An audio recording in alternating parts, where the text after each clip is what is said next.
На инаугурации присутствовали представители среднего и крупного бизнеса Италии. По словам замминистра иностранных дел Абхазии Кана Таня, привлечение иностранных инвестиций – одно из приоритетов внешней политики Абхазии, а подобные мероприятия могут стать основой для взаимовыгодного сотрудничества двух стран. В Италии представительство зарегистрировано на основании устава ТПП, на основании абхазского устава ТПП. То есть абхазские учредительные документы были зарегистрированы в Италии. И, соответственно, получилось официальное зарубежное представительство ТПП. Прошла инаугурация торгово-промышленной палаты, прошла также презентация Абхазии. ТПП подготовила фильм на итальянском языке длиной в 20 минут.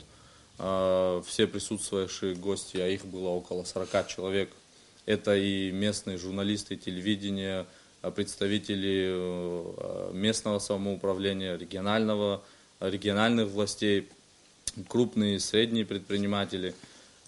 Все с интересом наблюдали за презентацией. В рамках презентации инвестиционного потенциала Абхазии мэрия Сухума, Ассоциация Европа-Абхазия и один из итальянских городов подписали протокол о намерениях, в котором речь идет о расширении взаимовыгодного сотрудничества в области науки и культуры, укреплении дружественных отношений, продвижении торговли и туризма, становлении и развитии бизнеса и предпринимательства в целом. Стоит отметить, что пока имя города Италии держится в секрете, так как по давно уже сложившейся традиции Грузия пытается всячески помешать воплощению в жизнь данного соглашения. После подписания подобных соглашений или протоколов о намерениях грузинская сторона всячески оказывала давление посредством своего посольства в Италии на тех или иных экспонентов власти итальянской и таким образом расторгала, вернее, приводила к тому, что эти соглашения расторгались и их юридическая сила терялась.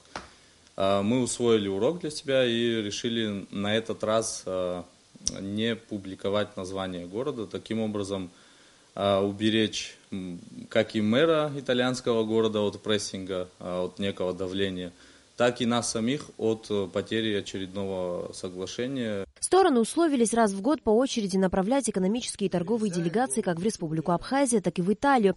По словам Кана Таня, первый визит итальянской делегации состоится уже в сентябре текущего года. На Алакове Давид Хашик, Абхазское телевидение.